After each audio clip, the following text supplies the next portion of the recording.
Hi, I'm Brittney Ashley, your host of Breaking Norms, Building Dreams, your guide through this transformative journey in both business and life.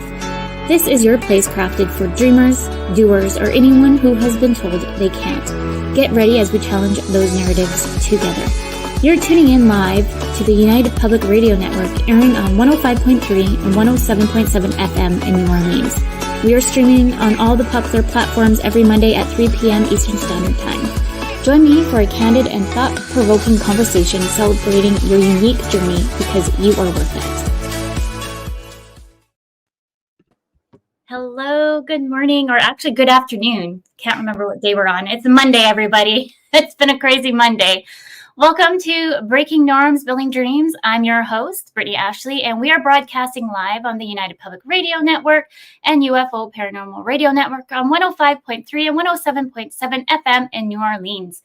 Get ready to escape the routines and join us for the next hour as we break norms and build dreams. I'm so excited to have Tiana here with me today. Thank you for coming on the show. Thank you for having me and just talking about this topic. I'm like, as you already know, I'm so excited to be talking about this. I know a lot of parents out there might not be so excited. We'll dig in a bit deeper, but let me do a quick introduction first. Tiana has an educational background in counseling and psychology, as well as hands-on experience recognizing significant service gaps in addressing sexual exploitation and human trafficking. To fill these gaps, she's developed the Exploitation Education Institute with the Sex Exploitation Education C programs being at the forefront of prevention education in this topic. Tiana focuses on tackling the root causes of sexual exploitation, and she places importance on using accessible language. She believes that an effective prevention program must steer clear of a doom and gloom approach, as empowerment is impossible when individuals feel hopeless or overwhelmed. Can I just say, because let's be honest, as a parent, looking into all of these topics are very overwhelming. Both as a seasoned professional with 10 years of experience directly in the field and as a mother, Tiana has devoted her life to fight against child and youth sexual exploitation. I'm so excited for you to be here. Maybe you can dig a little bit deeper of your background so all the listeners will put a quick note to everybody that we are live to come with their questions, because this is going to be a good one. Absolutely. So I actually started in this field 10 years ago, and the bulk of my experience comes in working in prevention on this topic, but I've also worked frontline with victims of human trafficking and youth who were at risk of sexual exploitation. And so what I really wanted to do a few years ago when I started the Exploitation Education Institute is what it's called now. But a few years ago, my hope was, looking at kind of the gaps that exist right now in prevention and even in awareness. It feels like when people hear the term human trafficking, because it sounds so complex, we don't really understand what it means, and we don't have conversations around it. And even the prevention initiatives are just a little bit too high level to be accessible to the general public. Yes. So my aim was really to utilize my skills in curriculum building and psychology and looking at human behavior to create uplifting, lighthearted materials and education that's accessible to everybody and that really focuses on the root causes of human trafficking. So a lot of what I do, even though my aim is to prevent human trafficking, a lot of what I do is actually addressing things like consent and boundaries, what that looks like in person and digitally for kids, and even, looking at the warning signs of grooming and peer relationships and peer pressure. So yeah, I've educated over 80,000 people. I've spoken at conferences and have been a part of research projects, and just very excited to be on this platform and answer any questions anybody might have. I'm so excited for you to be here. As you already know, we've known each other a little bit off screen, and I just dig in deep in all these different areas, and it is overwhelming for some. I like to say I'm like FBI when I get hyper focused. This is probably where my ADHD like helps me a little bit that I can do all these investigations. But I do know, and I hear it from a lot of moms, friends, that they get overwhelmed with all the information out there, and it is a lot. Absolutely, and I think that's like, I feel like back in the day, the way that we had to protect your kids was just so straightforward. It Mhm. was just simply stranger danger, and, making sure that when they're outside of the house, they're going somewhere safely or they're with somebody. And now it's this overwhelming nature of, I have to also keep my kids safe when they're at home because they're on a device that connects with 5 billion people. And Mhm. things like trafficking or exploitation doesn't just happen in person anymore. It starts online. Yeah. And yeah, and I completely understand when I do parent presentations, one of the things that parents ask is like, how do I even start the conversation on this topic? Mm. How would I even talk about it in a way that like connects with my kid, and how much do they know, and I don't want to scare them. And so I think that's very fair and valid, and hopefully we'll answer some of those questions today. Yeah. So maybe we can define, well, we kind of already did a little bit, but maybe you can dig a little bit deeper. Define sexual exploitation and human trafficking. Yeah, so sexual exploitation, it's interesting because um, depending on where you live, sexual exploitation is a law Mhm. that speaks to a specific type of sexual interaction.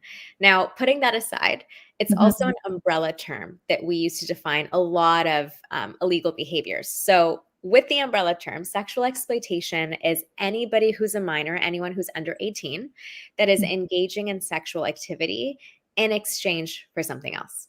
Mhm. So, if you're engaging in sexual activity in exchange for anything like money or drugs, or even love, popularity, acceptance, self esteem, protection, safety.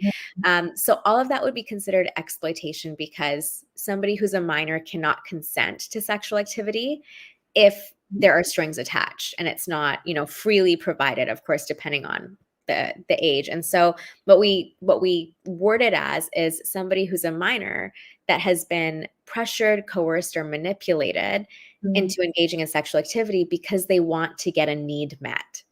And Mhm. that person that's exploiting them is exploiting that need. Awesome. That's so good to like break that down because it's so big of a topic too. So having that kind of definition broken down a little bit more. And then human trafficking. How can we define that one? Because that's another Yeah. big one. So this is where I think we kind of lose the ability to really like educate the public, Mhm. because it sounds complicated, but it's not, and I'm going to break it down. So Yeah. human trafficking by law is the recruitment, the transportation, harboring, transferring of a person, or, and this is the key part of human trafficking, or Mhm. the controlling of somebody else's movements and behaviors in Mhm. order to exploit them and profit off of them. So, Mhm. to really summarize, human trafficking by law is most of the time what we see is the manipulation, coercion, or force Mhm. into somebody's behaviors and movements and decision making so that you can profit off of their body. And it's all Mhm. about profiting off of the body. So that can be either through um, organ trafficking or labor trafficking or sex trafficking. Mhm. And most of what we see is that coercion, so somebody tricking someone into selling their bodies, and then that person profits. And it's very different from human smuggling. So I did a TikTok, and I had a lot of comments of people being like, well, this is just human smuggling. And I'm like, no, it's not. So human smuggling is transportation. Okay. Trafficking is not. Well, transportation can happen in trafficking. If we're Mhm. talking about just transportation, so like illegally shipping people across a country or across borders, that's smuggling. Okay. Because, yeah, so like the commodity is the transportation piece.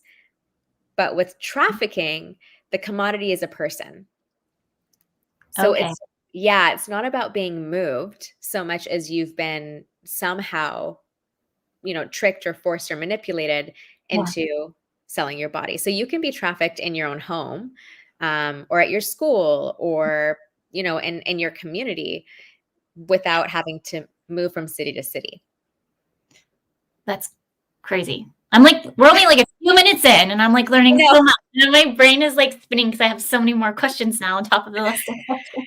Yeah, it's so complicated, but at the same time so simple. Like, you just think about someone who tricks somebody else and Yeah. then makes money off of their body, is essentially what it is. Yeah. And the sad thing is it's happening a lot closer than sometimes we even think or that we want to think. And I know we as parents, because you have a little one too, all we want to do is protect. And so once you start like thinking about these kind of different areas, all of a sudden you just kind of want to shut down because you're like, it's just too much. I don't know how to handle it. And I know in our family, it would be like, let's just not talk about it. Yeah. But I'm hoping in my new role as a parent, for two little ones, is let's talk about it. And that's a big thing for the show, is like helping me bring up my own out of comfort zone of things that I don't like to necessarily talk about, and let's talk about it. It's like, I find this show for me anyways is my like inner self-healing journey. I love that. I love that. And I think that authenticity is something that, like, everybody's, we're all looking for how to navigate the world. And especially, yeah, if you're a parent or an adult, and these topics, they sound heavy, but that's where I think it's so important to just focus on those root issues. Like, Yes. I know with my child, first of all, she's 3, so I'm not going to define human trafficking to her. Yeah. Yeah. But that being said, I don't need to really go into detail about trafficking. I just need to make sure that she understands consent and boundaries, and what it looks like for that to be taken advantage of, or for her to be pressured, or for someone to be unhealthy in person or online, and what it looks like for her to respect her body and not to be pressured into commodifying it. And so I think those are easier conversations to have with kids. Yeah. And even the idea of, like, traffickers or predators or those kind of things, it just comes down to having the conversations of what is healthy versus unhealthy behavior. And then what do you do if you're in that situation? Yeah. I like that you brought that up, because I remember just even like growing up, you'd be like stranger danger. Yeah. And then I remember watching like a TikTok being like, don't teach your kids that, because not all strangers are bad. So if they actually need help and you teach them that they're bad, they're not going to necessarily know where to go. Totally, totally. And also, not all people that are healthy and safe either. Exactly. So Exactly. yeah, it's about like Yeah. those conversations and what that looks like. And even like with trafficking, again, like, we think of, oh, it's somebody international that gets kidnapped, and like oh my gosh, the TikTok videos with the zip ties. And like, I was at Target and then I came out and there were zip ties on my car, and I'm like, it's so sensationalist, and most of the time that's not actually trafficking. It could be a kidnapping ploy, it could be an assault ploy, but it's not trafficking. And so, like, just some ideas for the viewers or the listeners to think about is, like, digital human trafficking can look like somebody reaching out to your child and saying, hey, send me a photo of yourself partially nude and I'll give you money for it. And that's trafficking. That's it. Crazy. Yeah. I just saw Brandon's comment here. So many people and loved ones even force hugs on children thinking they're giving love, but this just breaks the kids' boundaries sometimes. Yes. I love that comment. And that's something that I really emphasize to parents. Like, we want to raise our kids to be respectful and polite. Absolutely. And we have, different cultures have different cultural norms. Some people like do kisses on the cheek and some people do hugs. And that's so important. But at the same time, yeah, we don't want to raise our kids into adults that are people pleasing to the point that respecting somebody else or making sure we don't hurt somebody else's feelings is more important than our safety. Yes, exactly. And yeah, go ahead. Sorry. And to Brandon's comment too, like, you really want like your kid to be like, speak up for things and give hugs if that person. But then the thing is, like, thinking about it too, about boundaries and another senses of it. It's like, oh yeah, maybe I should be talking more about boundaries and what that looks like than just being like, give them a hug, and starting to open your mind a little bit differently on those. And if they say no, then acknowledge that and appreciate that. Because I know like Yeah. with parents, they're just like, oh, I just want a hug, I just want a kiss. But if you don't see them a lot, maybe they just don't feel comfortable and they just don't understand that. So maybe it's having like a group conversation as a family as a whole. Totally. Yeah, absolutely. And I like what I like to do with my child is like, she has to say hi, but she gets to choose how she says hi. I love. Um, right? So like if it's a smile, then it's a smile. If it's eye Mhm. contact, it's eye contact. If it's a hug or a high five, right? And there's no if she doesn't give somebody a hug, I try really hard. I know it comes for me, it comes out automatically, but I try really hard and consciously not to be like, oh, sorry, so sorry, or like, sorry, she's shy, or sorry, she's not, giving a hug right now. And just more so being like, oh, that's great. Like yes, she wants to give a high five to you, and just kind of encouraging her ability to be in tune with how her body feels and, Yes. and what feels safe for her. And then kind of like facilitating that the other person, like the adult, doesn't feel offended. Yes. Yeah. I totally agree. Let's talk about the prevention project before we go further, because I know we have other things that I really want to dig into, but this is also like, I'm so passionate about this project. So tell us more. Tell everybody listening. Okay, so genuinely, this is exciting. It's not just I think it's exciting for everybody, not just I, for us. I know. So what we've done, we thought, hey, there are so many topics that we need to talk about with our kids, from consent to boundaries to online safety to like the dynamics of the internet that makes us vulnerable, and information sharing and traffic, like all of those things, even things like sexting and image sharing, right? So we went, okay, we want to give everybody the tools to have these conversations and do it in a fun, lighthearted way. So we created this thing called the Prevention Project, and it's a website that's essentially a hub of like 100+ animated, fun pieces of information. And so what you can do is anybody can go on it. It's for free, and you go and you choose your grade. So we've broken things down in an age appropriate manner from grade 3 all the way to grade 12. And you go on the platform, you choose the grade that you want, and whatever topic you're picking, whatever chapter you're picking, Mhm. we convey the information in different formats and in different ways, in a way that like kids understand, Mhm. including these peer safety videos where we have kids that are giving tips to other kids that we would want to say. And Yes. it's the preventionproject.ca, and it's just it launched today, so super Yay! I'm so excited. excited. I'm so excited because like we're just planning just before all this. Just as a parent, it's just so much information. So even like grade 3, so that's usually, I don't even know sometimes how old my kids are, but age 8 or 9, right, is around grade 3.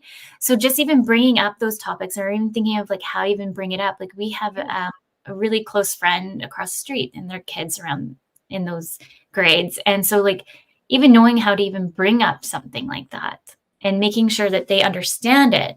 So I'm Yeah. so excited to have tools like this to help parents, aunts, uncles, whoever, um, just really accessible, because I think it's really needed. Because really, at the end of the day, I find a lot of us sometimes use TikTok, which is good. Don't get me wrong, but sometimes it could be misinformation, and or it's also giving you information that you might not how to articulate to a smaller kid and or older. Like I'm still like I'm scared for age 16, but Same. that's another level. But even just like making sure that they understand, like I remember like we were just talking about stranger danger, and I remember like when I first started as a parent, I was like stranger danger, and then I started doing more Yeah. research on it, and I was like, oh, well, maybe I should think of a different way of approaching it and state more or less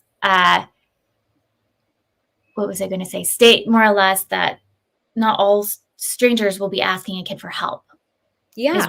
what we should Yeah. start. maybe you can touch more on that while I just add Yeah, this here. I Yeah. love that.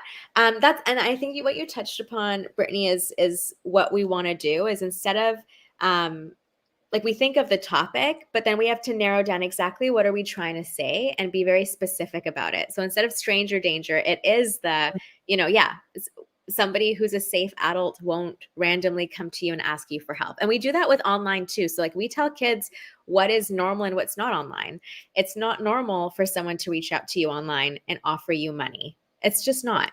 It's not normal for if you're playing Roblox and somebody reaches out and is like, "Hey, I'll give you some free Robux tokens or whatever."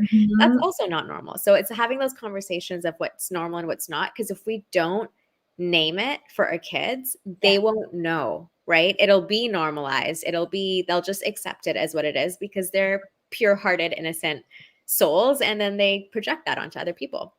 exactly. Maybe we should go into roadblocks. So all the listeners, we were just talking all about this that I saw. Like I do love TikTok because I find like I go into that crazy hole. But the thing is, I have you as the expert to kind of educate us more on it. But I never realized because we have secure apps that we think are secured Yeah. for the kiddos to play on their tablets and whatnot. But after watching that TikTok video, I'm like, oh, maybe it's not as secure as I thought. And the number one thing that they brought up was roadblocks. And I was like, Yeah. oh, interesting. Because I do know a few little ones constantly play that and are addicted to it. So maybe you can touch more on that. Yeah. So here's the thing is that there will be child-made games that Mm-hmm. in itself, like they are in themselves child-friendly and innocent. However, the second it's something that connects online, Yeah. it it gives access to 5 billion people. It just does. And, we know I don't like to do this fear-mongering thing, but just to like emphasize the point, at any Mm-hmm. second, there's 750,000 predatory people online looking to connect with kids. Mm-hmm. And that's a big number. And so when you have even something as innocent as Roblox is an innocent platform and it's made for kids, but it's absolutely wherever kids are going to be, that's where predatory people are going to go. And Yeah. it is actually being used in pretty unsafe ways. So yeah, if your kid has Roblox and you're going, okay, well, I've made the chat function so that they can only talk to the friends that they play these games with. What we're seeing is that on some other platform, somebody will connect with them and ask them to add them as a friend on Roblox. Or they're on Roblox and they get that request. And then so they will be using the term, I'm playing with my friends, because that's the language that we use when we're Mm-hmm. online. Yeah. And what these predatory people are doing, one of them, especially on platforms like Roblox or Minecraft or Fortnite or even Discord, is they're doing something called group grooming. Mm. So, what that looks like is you'll have a number of predatory adults who will Yeah. come on these games and start to have sexual conversations or make sexual conversations or even have the characters in the game engage in sexual activity. Mm-hmm. And the whole point is to normalize that for the kids so that they then have their guards down and they start to cross their boundaries. Mm-hmm. And so that's actually called there's certain games that are made on Roblox called condo games, and that's where these predatory people, they create these games where the avatars essentially are just being inappropriate with each other, and it's just a way Mm-hmm. to groom and lure kids in. So if you have a kid that's playing those games, yeah, make sure that they're secure, but also constantly be checking in on, hey, like, who are you playing these games with? Have you made any new friends on these platforms? Has anybody reached out to you? And and talking about like if something happens that makes you feel uncomfortable or you feel is inappropriate, come tell me so I can explain to you what you saw. Let's Thank you for like opening our eyes a bit more on that topic because like we have tablets and we think that they're all secure because they're the Yeah. tablets that you can get off of like Amazon Yeah. and they're for kids, not just like the tablets you have as a parent Yeah. and all these things. So now I'm like, now I need to like investigate further or understand what the games are actually all about, maybe at a different level than just approving on like the phone of, oh, so and so wants to play this game, let's let them go play it and maybe ask more questions myself as a parent.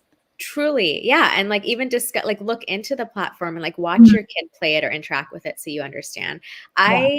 And like, okay, so I'm obviously, this is my field of work. So you'd think that everything I would do would be flawless, and it's not, right? Because parenting is not perfect. It's just not. We got a tablet for my daughter, like at the Amazon, like kids tablet, Yeah, right? So we have it. super child friendly or whatever. So we got that for our daughter, and it's just for when we go traveling, when we're on a plane ride or a long road trip. Like that's when we give it to her. And I went through and I downloaded the games that I found safe. I actually played the games myself before downloading them, and then I went and I turned the Wi-Fi off to make Yeah. sure that she can't download anything else. That's- And it was interesting because we were in the car driving, and and she's only using it when I'm around. But even then, I turned over and she had just magically turned on, like she just found a way to turn on the Wi-Fi and connect, and she had downloaded games. And I was like, what? Like, what has happened? Um, and it's just, yeah, like we have to be actively monitoring. And like, even if something is child friendly, it's not 100% yeah. safety proof. And yeah, we Yeah. just have to know that. Yeah, those are very good points. I always joke that my son's like the mastermind of technology. Like Yeah. he turned on the TV and his own show the other day, and we haven't taught him how to do that. And he's only turning 3. I'm like, what is going on? I'm like, we both taught our daughter that, and then somehow you picked up on it. There. No, kids are, and yeah, it's funny because I'll have parents that'll come up after a parent presentation and like proudly say like, oh, my kid's not allowed on Snapchat. And I'm like, oh, like that's great. But so many kids have burner phones. Like so many kids, they go, your kid can go to school, go on the Wi-Fi, download the app, play with it, delete it, come home, and you would never know. And like the parents are just like so shocked, right? And it's like, again, it's the conversations. You have to, the only way to keep your kids safe and kids and youth safe is conversations. Mm-hmm.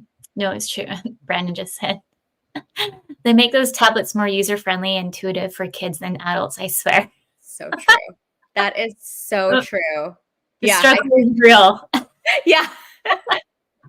So true. I feel like even our generation, like millennials to Gen Z, I feel like there's such a difference in their ability to navigate tech.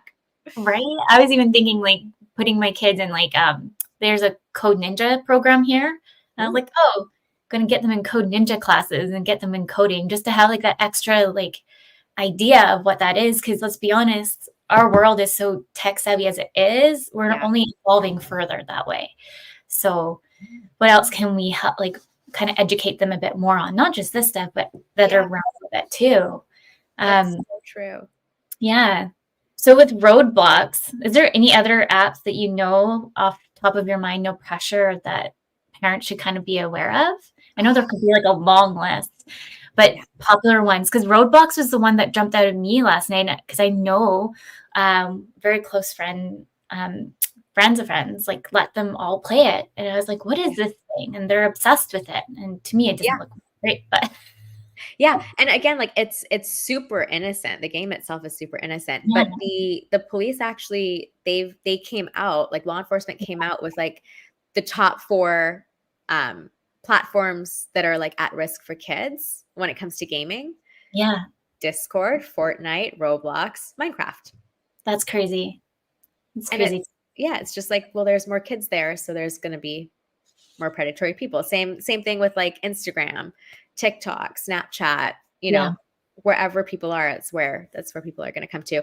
There's one platform, it's not for children, it's for teens, but it Mhm. is alarming. So this, I think it was last week or 2 weeks ago, Cyber Tip, which is like the national tip line for this kind of stuff. Cyber Tip releases that there's this new friend app for teens. Yes. Have you heard of it? Yeah, actually, I can't remember the name of it. Wiz? I think so. So there's 2. Okay. So they came out, all that's been shared right now in the media is, I think it's called Wiz.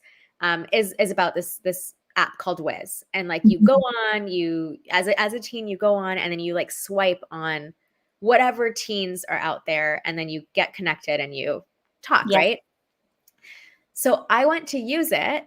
Um, and I have to say, like, it's not as risky as this other one that's come out. So Oh, this no. Wiz app, yeah. So this Wiz app uses AI face recognition. So you say the age you are, and then it actually assesses if you look like an adult, it knows. So you Oh, have to, yeah, so you have to like take a live photo in the moment, yeah. and then it'll assess your face and essentially be like, you're not 15. Um, and then it kicks you out, it blocks you out. You can't make any other profiles. Now, there's this other app called Mhm. Peekaboo. Have Oh, you heard of that one? no, I haven't, but that's a very interesting name. I know, right? So Peekaboo, incredibly alarming. You essentially, and I have it on my phone right now. I just went and I made a profile in 2 seconds, and I lied and I said that I was 14. There Mhm. was Oh, no. nothing. Yeah, there was like there was nothing on their end to make sure that that's actually how old I am. Yeah. Um, and then immediately I'm taken to like this kind of like Tinder essentially, or Hinge Okay. or Bumble or whatever, these dating apps where you Yeah. get all these different teens who've taken selfies of themselves in their bedrooms and just like Oh, no. looking, like so like they would look so vulnerable to somebody that's wanting to prey on that. And Yeah. by the way, I will give a disclaimer that I did not reply to any of these messages. I'm not interacting with any kids. I just made a profile to see what would happen. Yeah. And just in doing so, I'm getting like these are messages from random teens who are reaching out to me. And I'm like, you don't even know who I am. That's crazy. Um, yeah. So I think like there are platforms like that. So yeah, Wiz, Peekaboo, the gaming platforms, and then Instagram and Snapchat are still like high up there for exploitation. That's so good to know. We're already like 30 minutes in. So let Yes. me state this. For those just tuning in, you're listening to Breaking Norms, Building Dreams. We are live on United Public Radio Network and UFO Paranormal Radio Network, 105.3 and 107.7 FM in New Orleans. On that note, because I had so many questions while you were going through all that, um, what direction do I go? We don't actually let the kids on, obviously, social media because they're too young, but we don't put their pictures on social media Yeah. as well. And the crazy thing with TikTok and all these things is that a lot of people think that they will actually have like their TikTok account for their kids, but they're Yeah. watching for it to be safe. And it makes me think like originally, actually, before we had kids, I would be like Facebook, Instagram crazy of posting like everything of my life history. Yeah. I was one of those people. So, like, no judgment, but Yeah. it's just, when we had our first kiddo, my husband's like, look, you need to take a step back because of X, Y, and Z. And I was like, Yeah. oh, I never really thought of that. Thank you for that. And so, just for anyone listening, like just having your kids up on social media, it's your own parental right to say yes or no. But for how crazy it is out there, just to kind of think about it a little bit more, like we had an old daycare center to post like all the information of the kids who were graduating. And I was like horrified because it had the picture, Oh, told them who the brother, sister, whichever, what school they're going to. I was like, do you know we literally have human traffickers too, just yeah. down the road? Why are we okaying all of this? It Yeah. just mind boggling. I don't know. What are your thoughts with that? Yeah. It's definitely something that's even more on my radar now with AI. Um, but you're so right. I think there's things that we don't think about. Like, when parents post the like picture of kids that going back to school. Yes. Yep. So I have some friends on my social media and they'll do those posts and their profile is public. And then you have your kid, you have their name, their age, and then you have the school they're going to, their Mhm. favorite hobbies, their, the food they love most, like all these things that literally give somebody a whole like Dialogue. picture. Yeah. Yeah, exactly. Of like exactly what they need to say and where they need to go. And I think it's something that's really interesting where as parents, we are talking to our kids about privacy and information sharing, but Mhm. then inadvertently we will end up actually sharing more information about them Mhm. than anybody else. And sometimes these predatory people, and this is so gross, but um, on TikTok, most of them are following the parent influencers, Mhm. not the kids, because the kids are actually not sharing as much as the parents are about them. And, that's one of those things that we're seeing right now is like the parent influencers who share everything about Yeah. their children. And you see like the number of, saved videos on those on what's posted. And I think even now, so like for me, I had like all of my personal social medias, except for my TikTok, they're private. And Mhm. that's where I share like photos and stuff of my kids, knowing that it's just my close friends and family on there. But I used to have like my kid as my profile picture. Mhm. And then now you have AI and the ability to make deep fakes. And it's like you just posting 2 photos or even 1 photo of your kid and somebody saving that Mhm. easily can go on like a free platform AI thing that will turn that photo into whatever. Um, That's crazy. I never yeah. even thought of it that way, to be honest. That's crazy. And on that note too about yes, I do watch a lot of TikTok, I'll admit it. Same. Um, I was just watching too on that note. Maybe it was the same person that was talking about roadblocks, but making accounts for their kids too. If you look at how many people are following them, a good chunk of it are usually older males, Yeah. and who also save the bathing suits from suits of the kid, which is just too like just crazy to even think about. And so putting those pictures on, like I'm so mindful now, and I actually like I don't share. We actually use a program that I looked into, and it says it's safe. We put everything over there, and we only share it to family members that I've manually added in and approved, and they get a password to get in as well to this app. Oh my gosh. You're Um, awesome. I had to find my like my let go piece because I did really share on social media a lot, and so I was like, what will I use that's a little bit more safer that I'm still Yeah. way able to share? Because obviously you're so proud of your kiddos and their different Yeah. milestones and different achievements that you want to share with your family, friends. And so Totally. I found this program. I can't remember the name of it. I think Tiny Beans or something like that. I'll have to double check. And for me, that was my place to kind of like, okay, let go of the posting on social media a little bit. Like it took me a lot. I'm Yeah. not going to I know. It's so, and I love what you said. It's so true. We're so proud of our kids. lie. So proud. And like they're so cute and they're so amazing. And we have all this love and then this like platform to express that through. And it's really tough to take a step back and think about all the all the ways that somebody could potentially like use that against you. And obviously, I mean, there's a spectrum of being safe, but it's about like what information about your kid are you sending out there and what kind of images and Yeah. yeah, all the things. I think I told you before, like, because I'm just like hyper focused on this kind of stuff. That we have, like I just mentioned, the human traffickers that they have 2 different houses here in the Victoria area. That's I so think scary. renting at least, and there are prime locations of the school districts and where the buses pick up and drop off kiddos. And Yeah. I think that's probably why I really always wanted to pick up and drop off my kids because I know exactly where they are.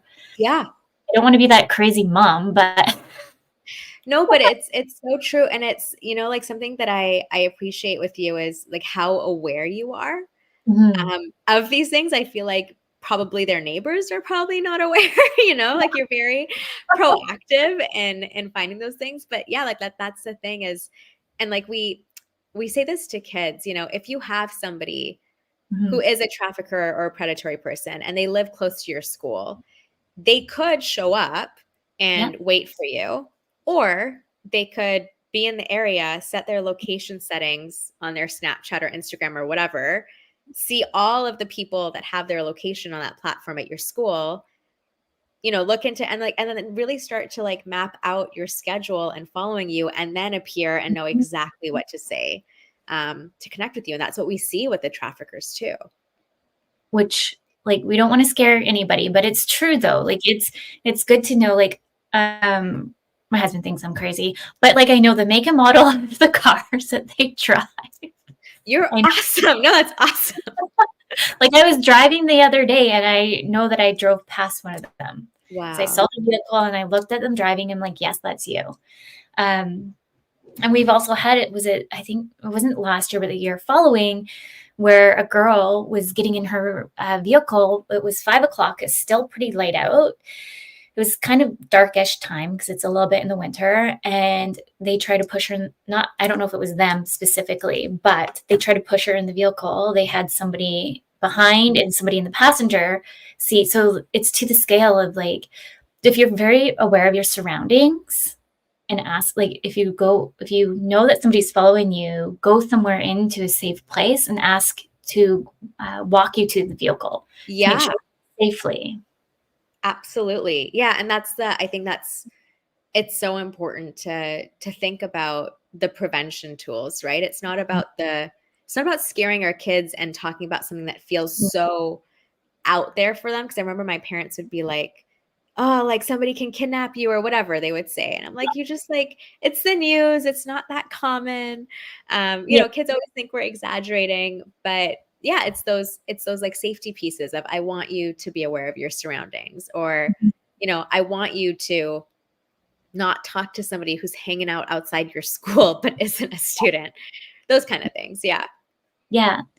Can you highlight any key programs that I know, because you offer key programs, you do speaking, consulting, like, maybe tell a bit more so any of the listeners listening thinking to invite you into the classroom, schools. Yeah. So we provide parent presentations where we kind of like talked through what the current trends are, and then really give practical strategies and tools and tips that are not overwhelming. We also have student presentations. One is called Cyber Safe from Exploitation, and the other one is called All About Consent, which is just exercising consent, even without like a sexual nature, just what consent is.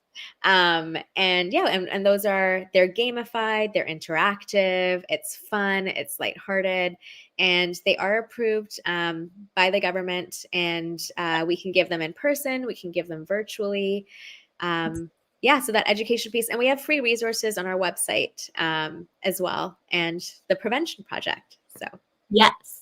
Is there anything that we should touch on the Prevention Project that maybe we've missed?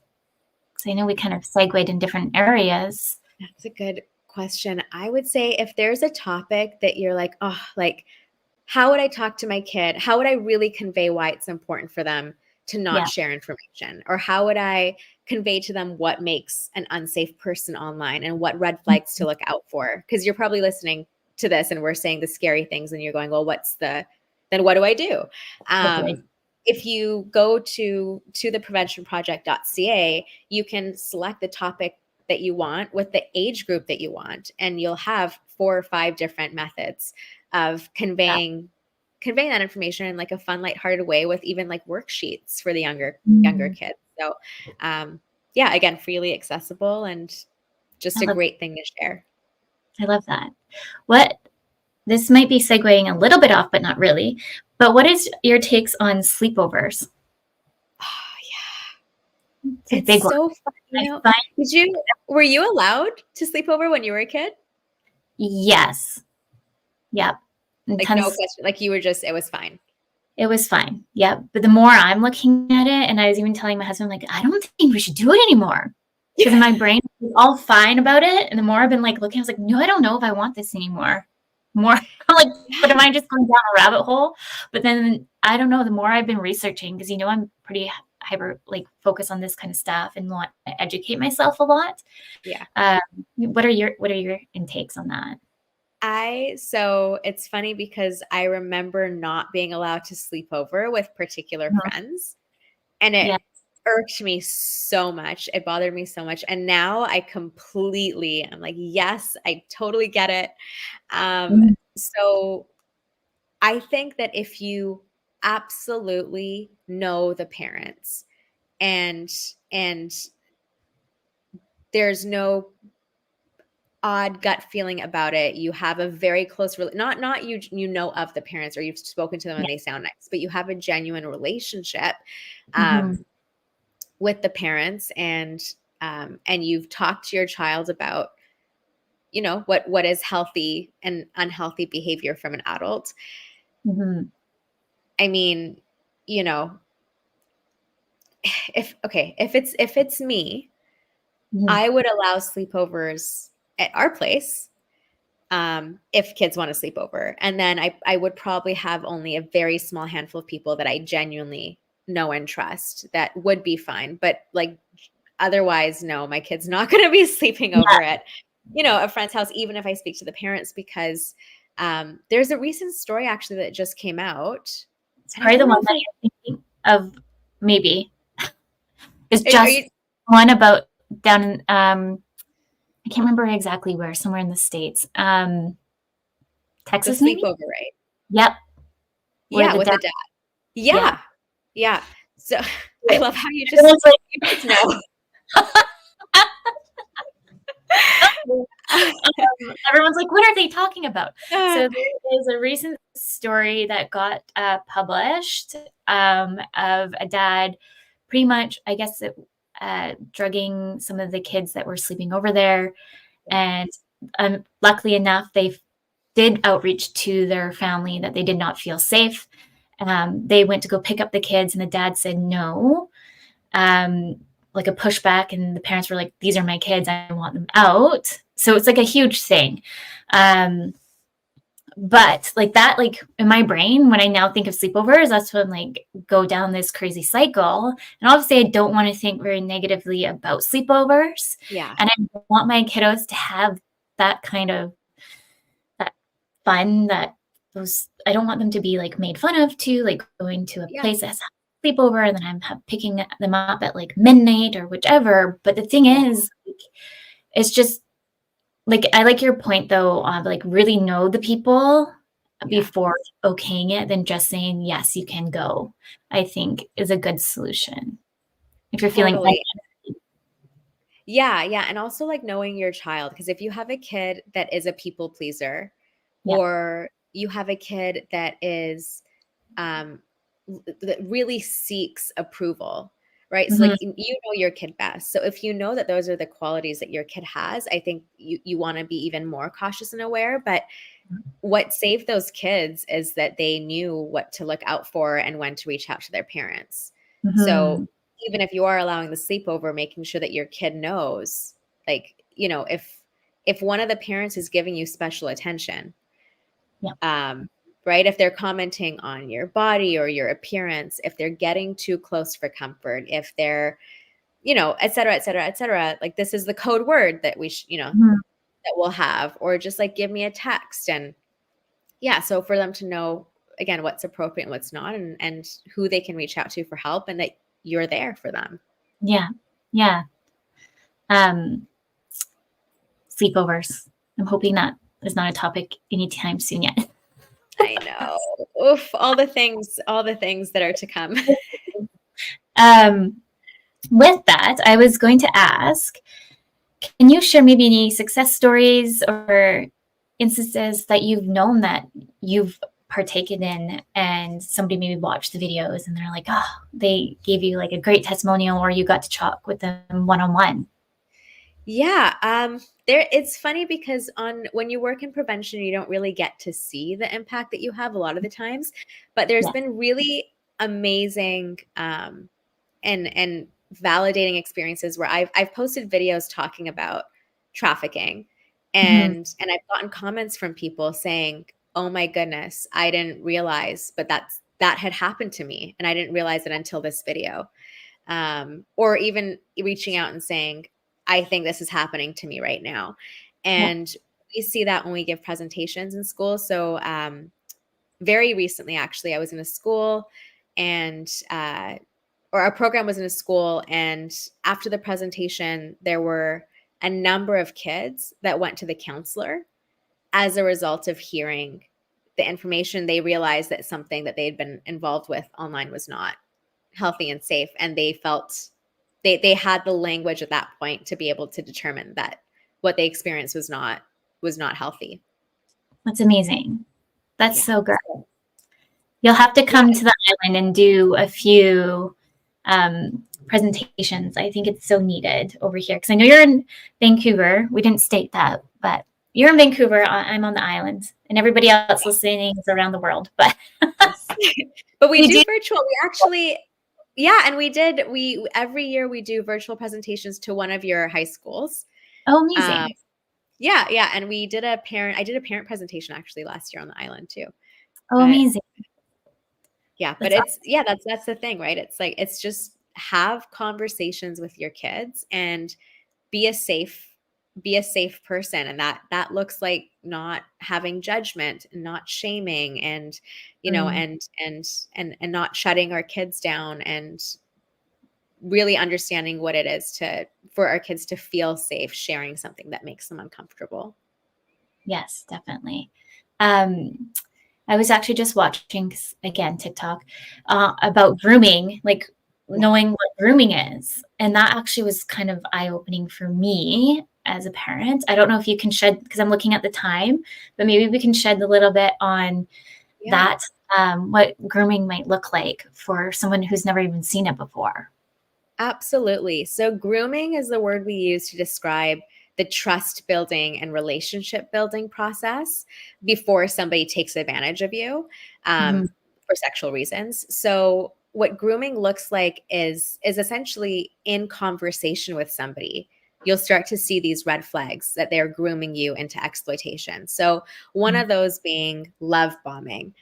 And what we mean by love bombing is somebody who's immediately after being connected with you, they're immediately right away giving you, like, just showering you with compliments, and just really boosting your self-esteem above and beyond. So constant compliments, even complimenting your body, and even giving you pet names, or calling you things that you just wouldn't call someone unless you really know them very well.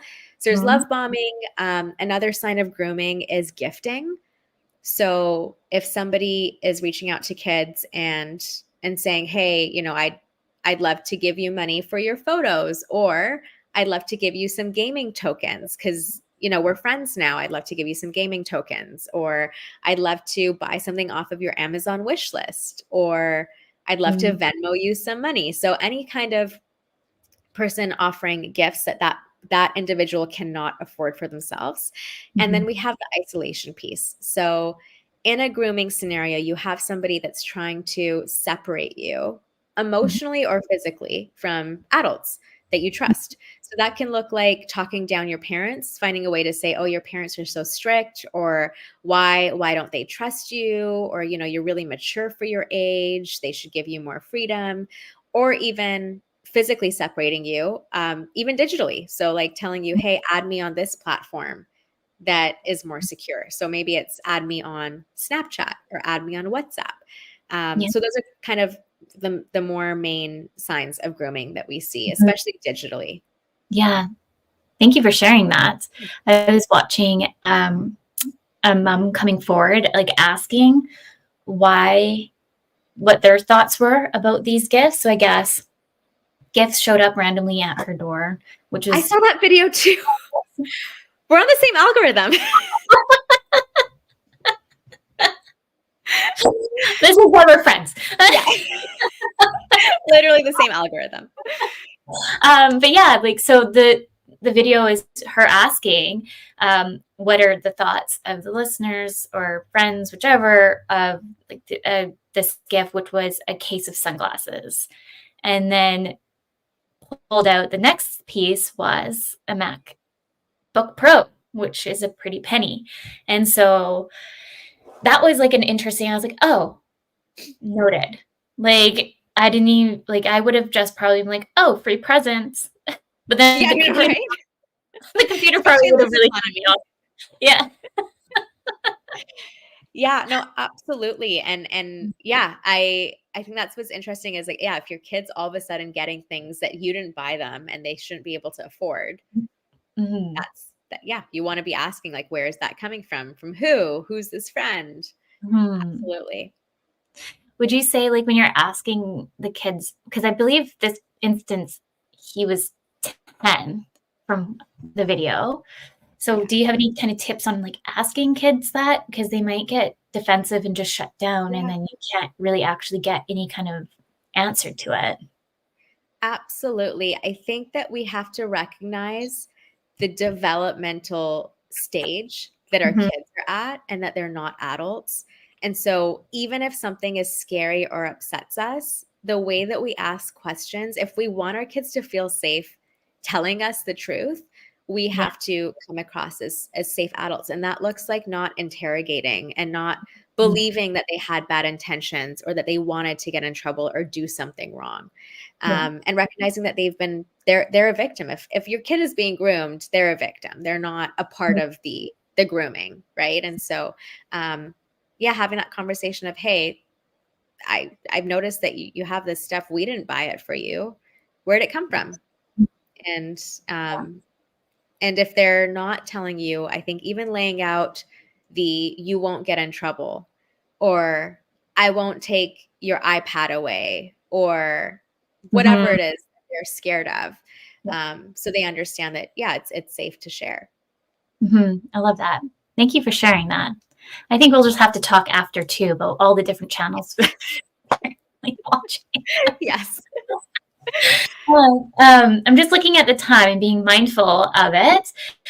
Before we jump off, looking ahead, are there any key future goals that you hope to achieve? Because the prevention project to me, first off, is such a great one that you've already achieved and promoting. Is there any other ones that we should know about? Yeah. So we're going to be making a virtual online curriculum and courses for students. Yeah, which is very exciting. And yeah, we have some other projects in the work, and we'll be sharing them in the future. Yes. But yeah, So look every out for definitely more courses, more curriculum, and more. We're going to start creating an online parent resource as well. Love it. So everyone listening, please go follow. I have them in the banner here in the website, and the prevention project just released today.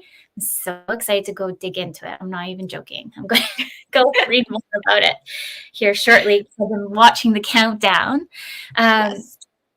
well, thank you for coming on the show. And let me just, what is happening? I don't even know right now. Everything's moving all of a sudden. I thought Oh, some comments were coming in, but no comments. Okay. Well, thank you everyone for tuning in to the show and the United Public Radio Network and UFO Paranormal Radio Network. Next week, please come join us live with Megan. We are navigating fashion and wellness and being yourself in who you are. So with that, I want to thank Tiana for coming in on the show and educating us. I'm so excited. Please come back because I know we absolutely. can talk about all the things and we'll just have to re-download all the different probably TikTok shows that we probably already watched together. Yes. With that, until next week, remember your journey is unique and you are worthless. Worth is unquestionable. Thank you everyone for joining me. Thank you. Thanks so much. Thank you.